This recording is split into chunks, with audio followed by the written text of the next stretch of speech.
Kalau berdiri ya berdiri, kalau ruku ya nanti. Ruku ada sendiri pembahasannya, tidak dicampur baurkan. Jadi yang benar itu kalau nggak mampu ruku, bisa berdiri, dia datang ke masjid bisa. Jalan kaki dia datang ke masjid berarti kan bisa berdiri. Jadi sholatnya wajib dilakukan secara berdiri.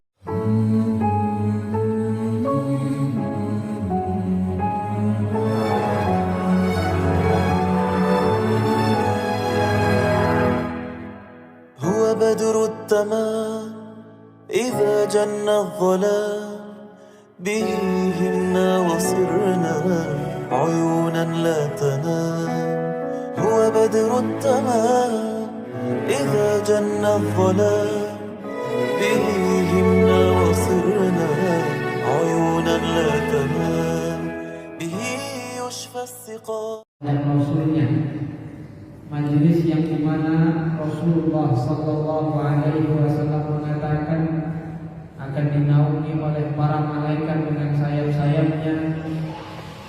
Yang Rasulullah Sallallahu Alaihi Wasallam menyebutkan bahwa malaikat akan mendoakan ampunan bagi orang-orang yang berada di majelis ilmu agama. Maka mudah-mudahan kita semuanya akan mendapatkan ampunan Allah Subhanahu wa Ta'ala. Amin amin ya rabbal alamin. Kita akan lanjutkan kembali kajian kita pada waktu yang sebelumnya. Kita sudah membahas tentang rukun-rukun sholat. Ada beberapa rukun-rukun sholat yang sudah kita jelaskan. Dalam kitab yang kita baca ini, rukun-rukun sholat disebutkan jumlahnya ada 17. Di sebagian kitab menyebutkan rukun-rukun sholat itu ada 14. Sebagian yang lain menyebutkan rukun-rukun sholat ada 13. Ini karena mereka berbeda dalam menghitung atau menempatkan al-tumaninah pada rukun urutannya. Sebagian ada yang mengatakan bahwa al-tumaninah itu digabungkan dengan rukunnya. Misalnya ruku beserta tumaninah jadi satu rukun. I'tidal beserta tumaninah jadi satu rukun. Jadi gabung i'tidalnya dengan rukun yang di sana ada i'tidal. Ada berapa rukun yang di situ ada i'tidal, ada tumaninahnya? Ada 4. Ruku, i'tidal, sujud, duduk antara dua sujud. Nah ini ada tumaninah. Jadi ada 4. Sebagian para ulama mencampurkan ini tumaninah pada semua rukun ini disertakan dalam rukun yang 4 itu masing-masing, digabung. Jadi gak dipisah. Sehingga mereka yang menggabungkan itu mengatakan jumlahnya ada 13. Nah sebagian yang lain ada yang memisahnya. Tumaninah dalam 4 rukun dijadikan satu rukun. Jadi dia mengatakan tumaninah pada setiap rukun, satu rukun sendiri. Ya, jadi 13 tambah 1 jadinya kan? Jadi berapa? 14. Ada yang memisahnya menjadi 4 rukun. Nah, dia mengatakan rukun. Kemudian dia mengatakan tumaninah pada rukun sendiri. Kemudian i'tidal. Kemudian tumaninah pada i'tidal, rukun sendiri. Sujud, tumaninah pada sujud. Duduk antara dua sujud, tumaninah pada duduk antara dua sujud. Dipisahnya semua 4 rukun tadi.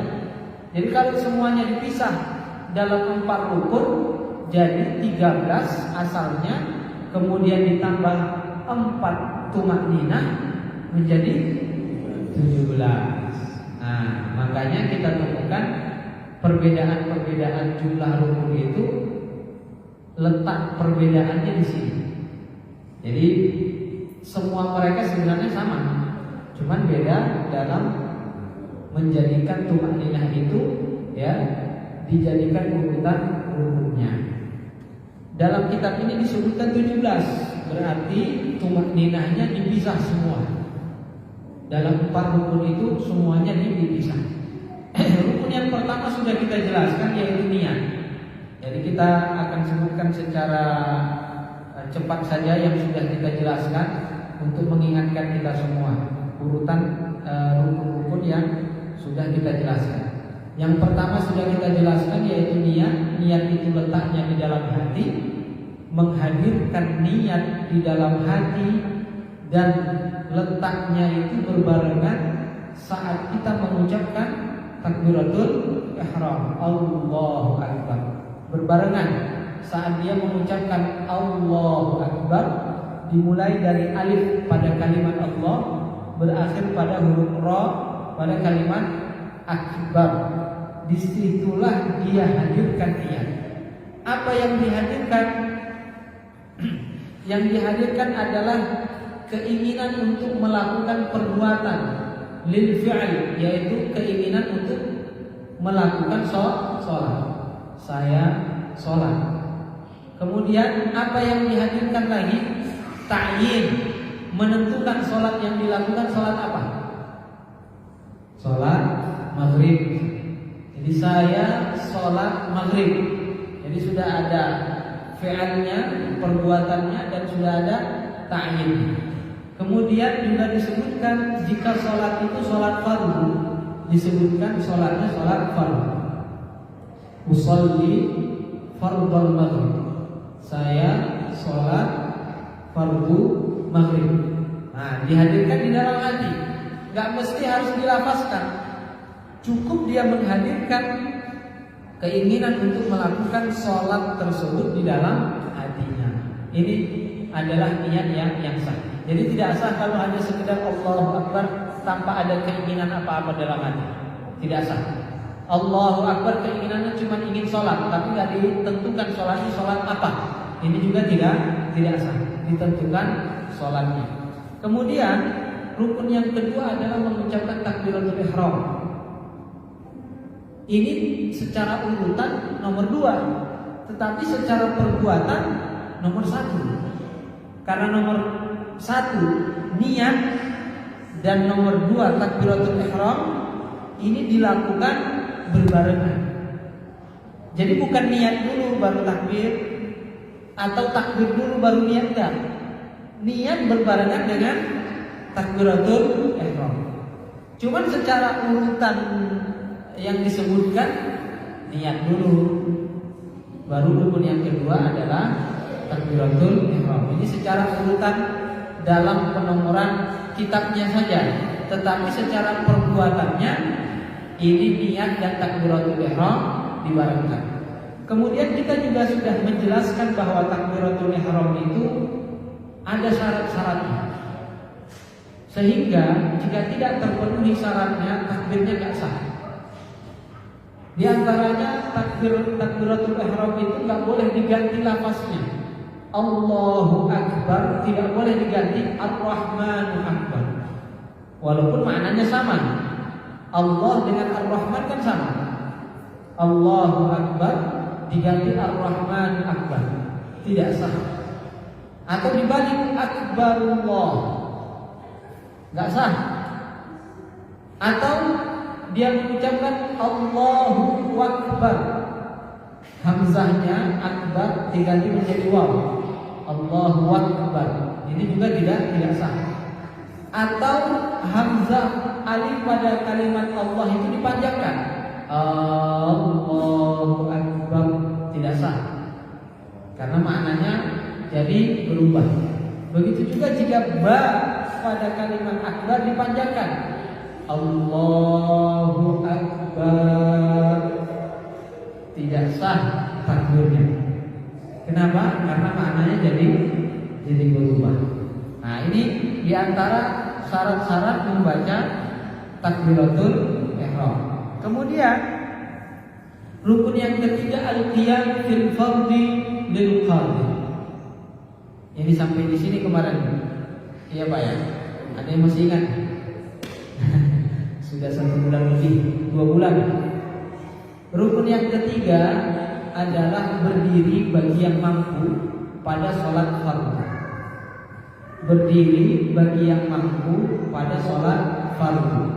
Jadi syaratnya harus berdiri itu syaratnya yang pertama pada bagi yang mampu. Artinya orang yang tidak mampu tidak harus berdiri. Tapi kalau dia mampu, dia harus berdiri. Mampu berdiri, tidak boleh duduk. Kemudian syarat yang kedua, fil fardhi. Ini dilakukan pada sholat fardu. Artinya selain sholat fardu, walaupun dia mampu berdiri, boleh dilakukan secara duduk. Walaupun dia mampu berdiri. Kenapa? Karena dia bukan sholat fardu. Jadi yang harus berdiri, wajib berdiri, tidak boleh tidak berdiri. Itu syaratnya yang pertama mampu. Mampu maksudnya apa? Bisa berdiri. Ya bisa berdiri. Walaupun berdirinya dengan menggunakan bantuan. Ada orang berdiri menggunakan tongkat baru bisa berdiri. Ada pegangannya. Ya. Walaupun demikian, tapi bisa berdiri, dia wajib berdiri. Ya dia sediakan dia kalau sholat berdiri aja, biar bisa dia pegangan. Nah, jangan di tengah-tengah. Kalau di tengah-tengah nggak bisa berdiri nanti, nggak ada pegangan. Sholatnya di pinggir, biar ada pegangan. Karena kalau nggak ada pegangan dia nggak bisa berdiri misalnya. Nah, wajibkah dia berdiri? Jawabannya wajib dia berdiri karena dia mampu berdiri. Atau dia mampu berdiri kalau diangkat orang, ada yang angkat dia berdiri, bisa berdiri. Kalau enggak, ya dia minta orang membantunya untuk berdiri.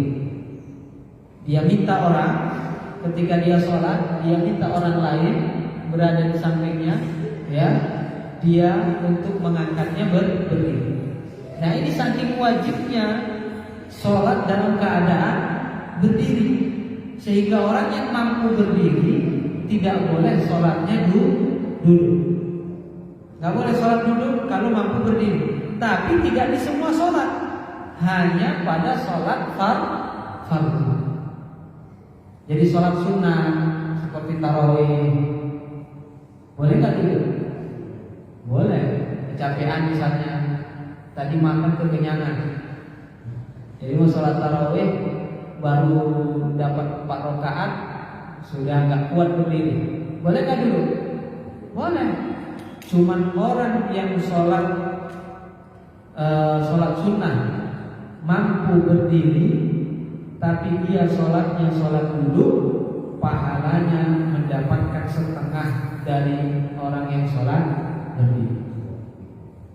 Tapi secara hukum sah atau tidak? Sah. Tapi besaran pahalanya besaran mana? Berdiri atau duduk? Besaran berdiri. Jadi kalau dia duduk, sholat pahalanya setengah dari orang yang sholat berdiri. Kalau berbaring boleh tidak? Jawabannya boleh. Dia bisa berdiri, ya, dia bisa berdiri, bisa duduk, tapi sholatnya berbaring. Boleh tidak? Boleh pada sholat sunnah, bukan sholat wajib. Ya, tapi pahalanya setengah dari pahala orang yang sholat duduk. Jadi lebih dikit kan? Kalau tadi duduk, pahalanya setengah dari orang yang sholat berdiri. Kalau dia berbaring, pahalanya setengah dari orang yang sholat duduk. Jadi lebih sedikit pahalanya. Ya silakan kalau mau. Namun pada sholat sunnah saja. Adapun sholat yang wajib, sholat fardu. Sholat fardu ini seperti sholat 5 waktu, sholat qadha, ya ada sholat yang belum dilakukannya menjadi hutang baginya, dia harus menggantinya, namanya sholat qadha. Atau sholat yang dinazarkan. Ada orang bernazar, kalau anak saya sembuh, saya bernazar mau sholat sunnah 2 rakaat di malam hari misalnya, ya maka jika kemudian anaknya sembuh, dia wajib melakukan sholat sunnah tadi. Sholatnya tadi, hukumnya tadinya sunnah, tetapi karena dinazarkan menjadi wajib baginya. Karena sebab nazar. Nah ini sholat yang dinazarkan, sholat 5 waktu, sholat qadha, ini wajib dilakukan secara berdiri. Begitu juga sholat yang hukumnya fardu kifayah. Seperti apa? Sholat jenazah. Sholat jenazah juga wajib dilakukan secara berdiri. Tidak boleh duduk, syaratnya mampu untuk berdiri. Kalau sholatnya wajib ain atau wajib kifayah, mampu berdiri, maka dia harus berdiri. Tidak boleh duduk. Paham Pak kan? Nah, di sini ada yang sebagian orang mungkin salah dalam memahami. Dia mampu berdiri, yang tidak mampu dia ruku karena sakit pinggang. Ruku nggak bisa, sakit pinggang. Nah orang yang seperti ini bagaimana sholatnya? Sholatnya berdiri atau sholatnya duduk? Bagaimana ini Pak? Sakit pinggang, nggak bisa ruku, urat kejepit katanya, ya nggak bisa ruku. Ini sholatnya duduk atau sholatnya berdiri? Sebagian berdiri, sebagian duduk. Yang kita lihat fenomena yang dilakukan oleh sebagian orang, mereka ada yang melakukan sholatnya dengan cara duduk. Nah ini yang saya katakan tadi, yang tidak dipahami oleh sebagian orang. Sebagian orang memahami kalau nggak bisa ruku dia duduk. Padahal sekarang pembahasannya itu masalah berdiri. Orang yang bisa berdiri wajib sholatnya berdiri. Jadi bukan pembahasannya orang yang nggak bisa ruku sholatnya duduk. Enggak begitu kan? Pembahasannya berdiri, bukan ruku. Pembahasannya berdiri nih, bukan pembahasan ruku kita. Ruku nanti, rukun berikutnya. Ini sekarang rukunnya adalah rukun berdiri. Karena berdiri ini rukun sendiri. Ruku adalah di rukunnya kan. Pembahasannya rukun berdiri wajib dilakukan secara berdiri bagi yang mampu berdiri. Kalau nanti ruku nggak mampu ruku ada lagi caranya. Nanti dibahas pada masalah ruku. Jadi sekarang orang nggak mampu ruku berdiri bisa, tapi sholatnya duduk. Padahal yang disebutkan berdiri. Berdiri bisa, wajib berdiri. Nggak bisa berdiri, baru duduk. Nggak bisa duduk, baru berbalik. Paham ini Pak kan? Jadi jangan dicampur baur. Kalau berdiri ya berdiri, kalau ruku ya nanti. Ruku ada sendiri pembahasannya. Tidak dicampur baurkan. Jadi yang benar itu kalau nggak mampu ruku, bisa berdiri, dia datang ke masjid bisa. Jalan kaki dia datang ke masjid berarti kan bisa berdiri.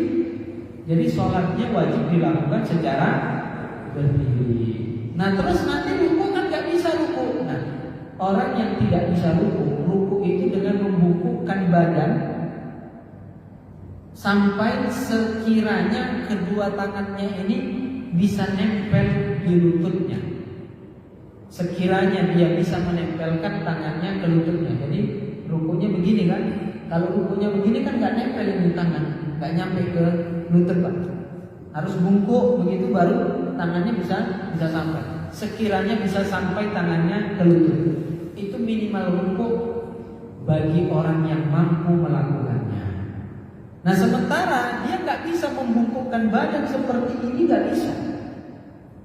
Kalau dia nggak bisa membungkukkan badan seperti ini, maka dia harus membungkukkan badannya semampu yang dia bisa lakukan. Bagaimana? Nggak bisa begini? Begini bisa nggak? Kalau bisa begini ya begini saja, nggak masalah. Kalau bisa lebih dari itu begini, ya begini. Bisa lebih dari itu begini. Walaupun dia nggak bisa seperti ini, tidak masalah. Semampu yang bisa dia lakukan. Walaupun hanya sekedar miring sedikit aja, miring sedikit, itu bisa. Lebih dari itu nggak bisa. Misalnya, maka dia hanya melakukan seperti itu saja. melakukan membungkukkan badannya sesuai dengan kemampuannya saat itu.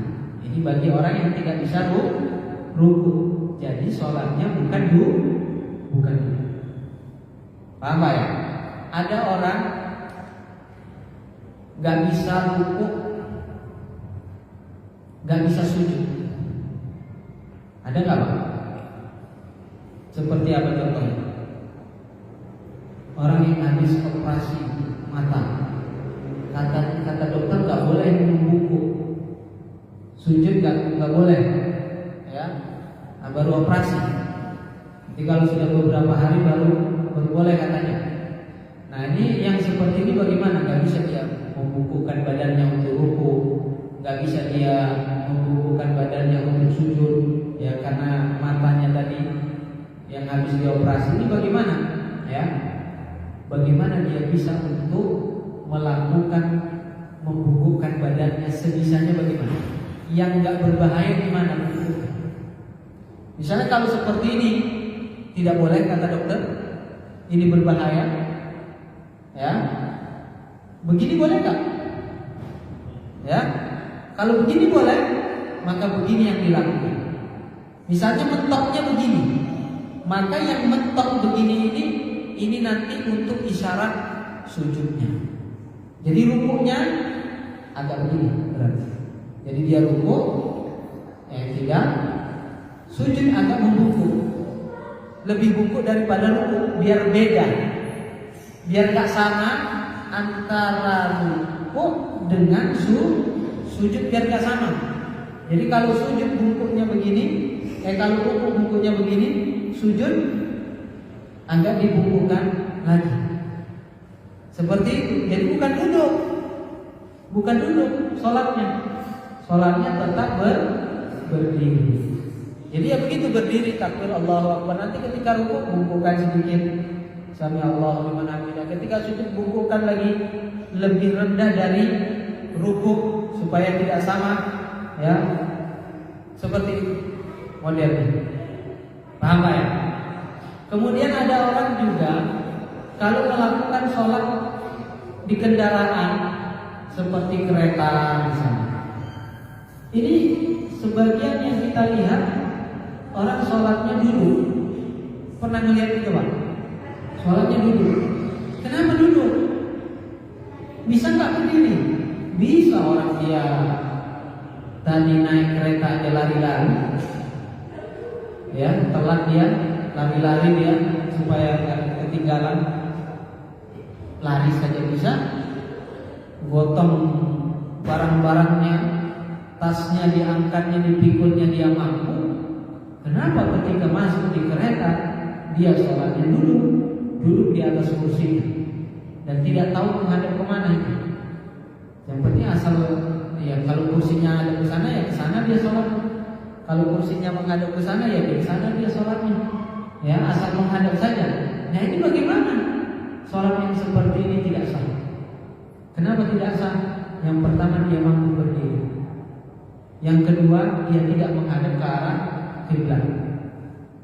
Jadi sholat di kereta pun wajib berdiri dan wajib untuk menghadap ke arah kiblat. Wajib untuk menghadap ke arah kiblat. Bagaimana kita bisa tahu arah kiblat? Nah, sekarang sudah mudah Pak. Ya, pakai kompas. Kalau kita punya kompas biasa itu yang bulat itu kecil itu kan, di toko-toko banyak itu dijual. Nah, kita pakai itu. Atau sekarang handphone kita sudah ada kompasnya, aplikasi bawaan. Sudah ada kompas aplikasi bawaan, nggak perlu lagi diinstal. Kalau seandainya handphonenya masih handphone tipe lama, jadul istilahnya, nggak ada kompasnya, ya tinggal download, ya masuk ke store, download, ya diinstal, mudah.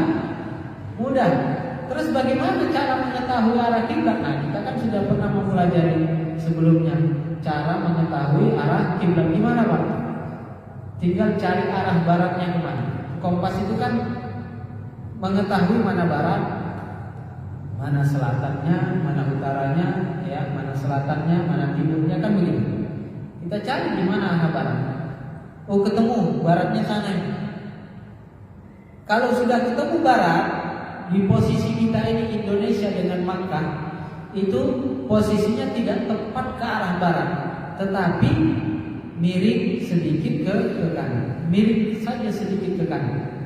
Jadi sana kan barat, ya, di sana utara. Kalau di sana barat, di sana utara, tengah-tengahnya apa Pak? Antara barat dengan utara. Barat, laut kan? Barat laut, utara, gitu kan?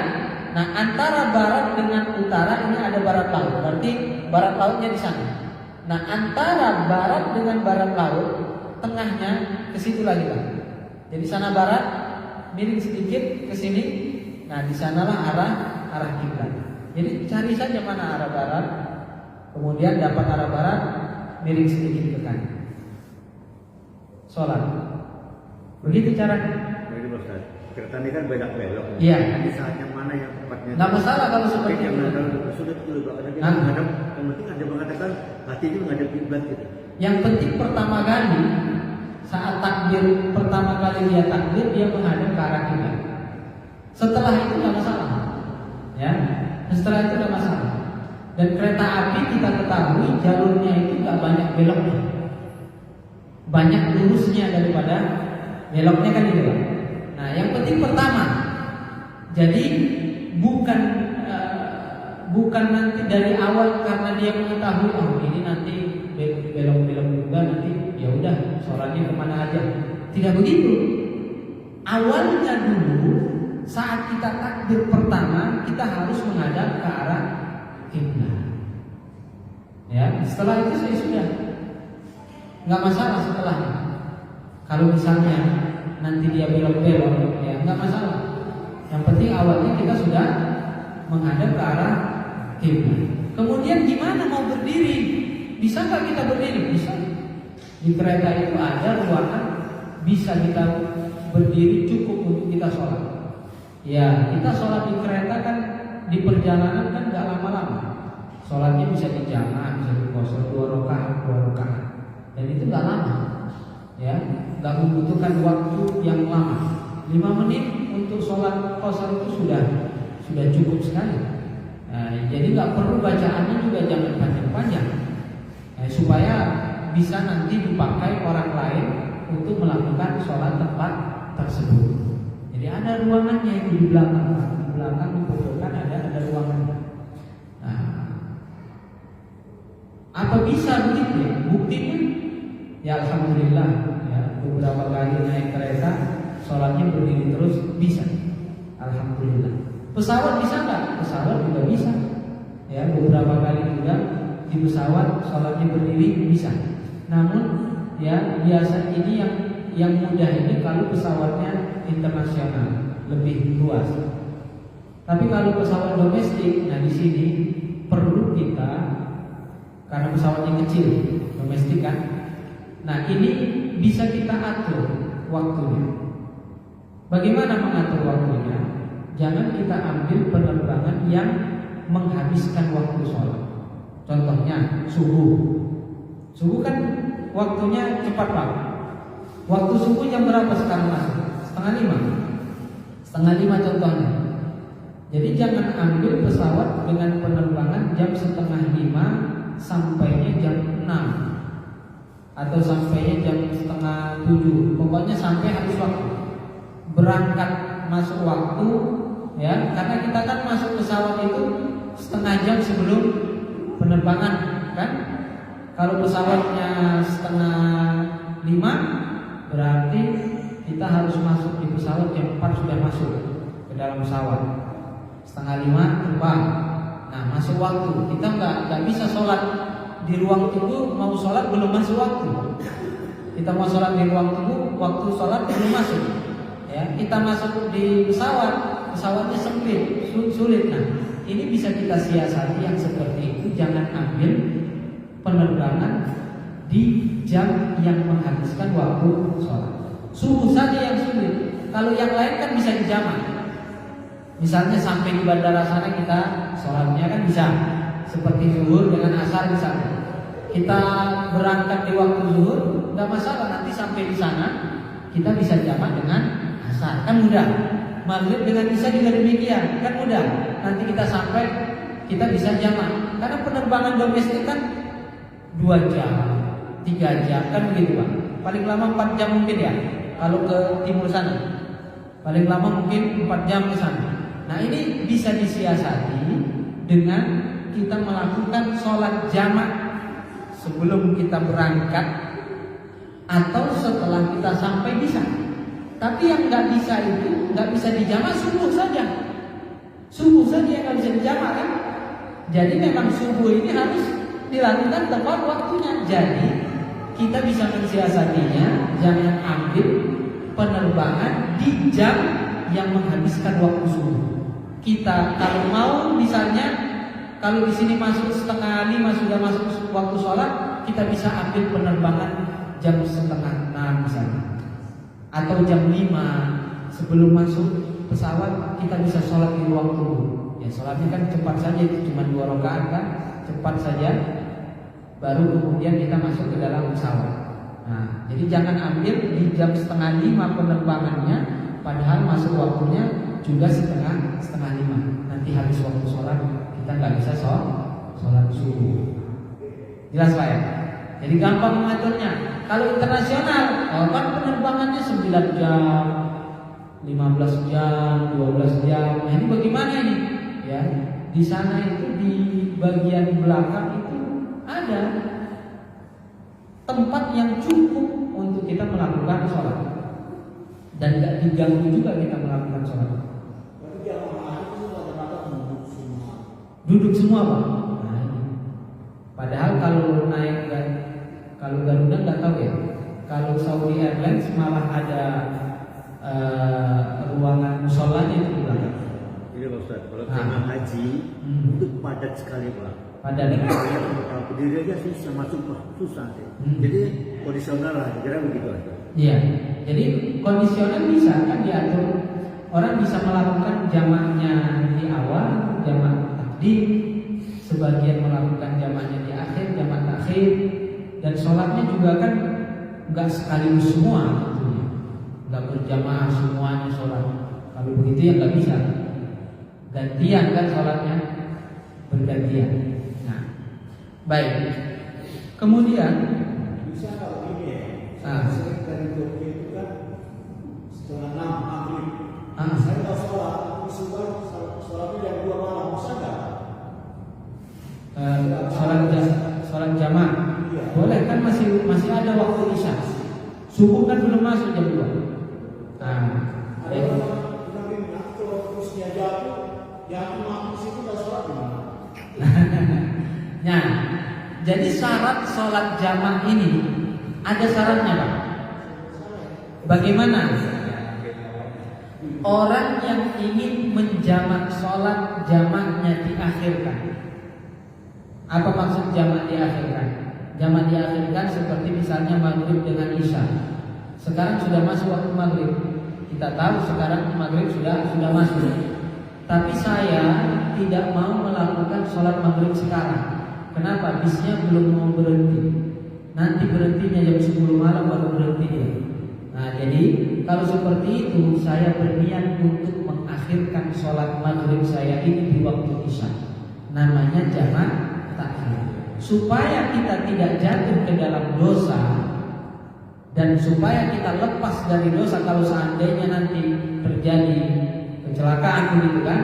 Nah, apa yang harus dilakukan? Para ulama mengatakan wajib hukumnya orang yang ingin mengakhirkan sholatnya di jamak takhir saat masuk waktu pertama. Apa waktu pertama? Jadi kalau maghrib dengan isya, waktu pertama apa? Maghrib. Waktu kedua isya kan? Nah ingin diakhirkan waktu pertama ke waktu kedua.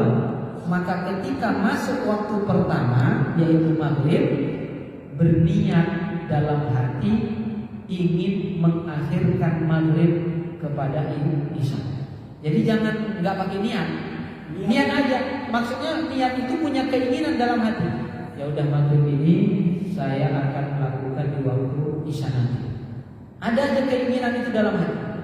Para ulama mengatakan jika tidak ada niat di dalam hatinya untuk mengakhirkan waktu pertama kepada waktu kedua, maka dia berdosa. Berdosa kenapa? Sudah masuk waktu dia nggak sholat dan nggak punya niat apa-apa untuk mengakhirkan. Ya, dia berdosa dan jatuhnya nanti sholat maghrib yang dilakukan di waktu isya jatuhnya menjadi hukum sholat qadha. Tetap boleh dijamak dan dikosor boleh, tetap boleh dikosor, tetapi hukumnya bukan hukum jamak, tetapi hukumnya qadha dan dia berdosa. Kenapa berdosa? Masuk waktu maghrib dia tidak melakukan sholat maghrib sampai waktunya habis dan tidak punya niat untuk mengakhirkan. Jadi supaya tidak berdosa begini caranya. Masuk waktu yang pertama kita niat untuk mengakhirkannya di waktu kedua. Zuhur dengan asar, saya nggak mau sholat di waktu zuhur, saya mau sholatnya di waktu asar. Maka ketika masuk zuhur, saya niatkan, udah nanti zuhurnya saya akhirkan di waktu asar. Dan di sini nggak masalah, misalnya tiba-tiba bisnya berhenti, ya sebelum masuk waktu asar, masih waktu zuhur. Ya udah, karena berhenti udah saya jamaah aja, jamaah takbir, nggak masalah seperti itu. Jadi bukan artinya kalau sudah diniatkan jamaah takhir nggak boleh jamaah takbir, bukan, boleh saja. Ya. Tetapi kita niatkan jamaah takhir supaya takutnya memang nggak berhenti di mobil sampai habis waktu zuhur nggak berhenti, atau maghrib sampai habis waktu maghrib nggak berhentinya nanti isya, misalnya seperti itu. Jelas Pak ya? Jadi harus ada niat dulu di awal supaya tidak berdosa, nggak ada tanggungan. Nah, baik. Ada lagi yang ditanyakan?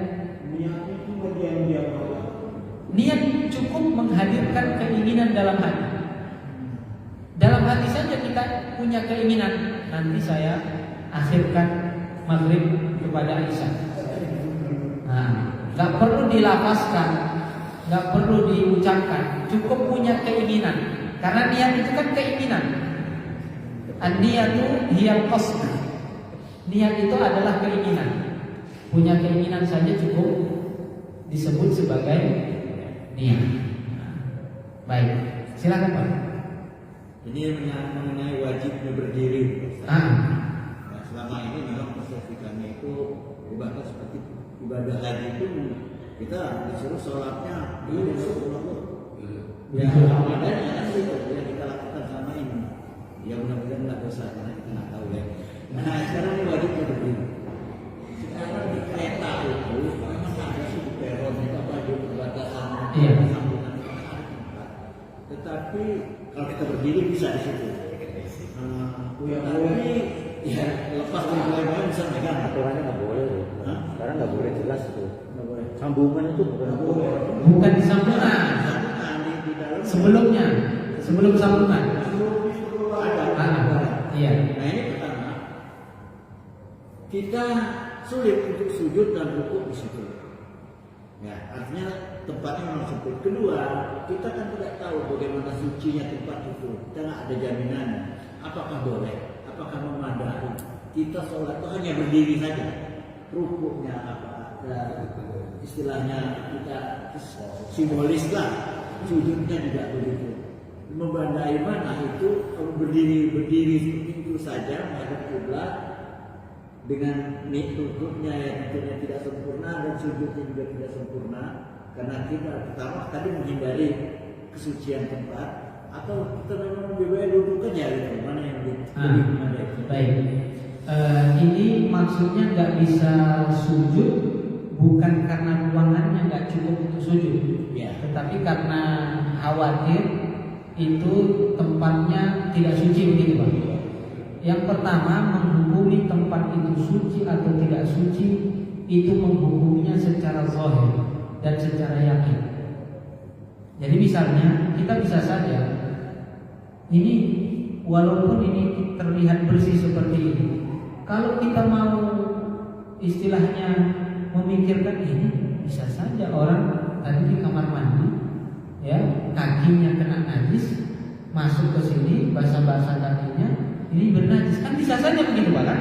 Mungkin kan secara akal mungkin, tetapi kita tidak menghubungi seperti itu. Kita nggak masuk kemudian di masjid ini kaki kita dibungkus dengan plastik supaya menghindari itu semua, kan nggak mesti seperti itu. Nah, karenanya menghukumi tempat itu suci atau bernajis itu secara yakin kita menghukumi tempat itu bernajis atau tidak secara yakin dan secara zahir. Kalau zahirnya seperti ini, tidak ada kotoran, tidak ada najis, ya. Ini yang kelihatan secara zahir.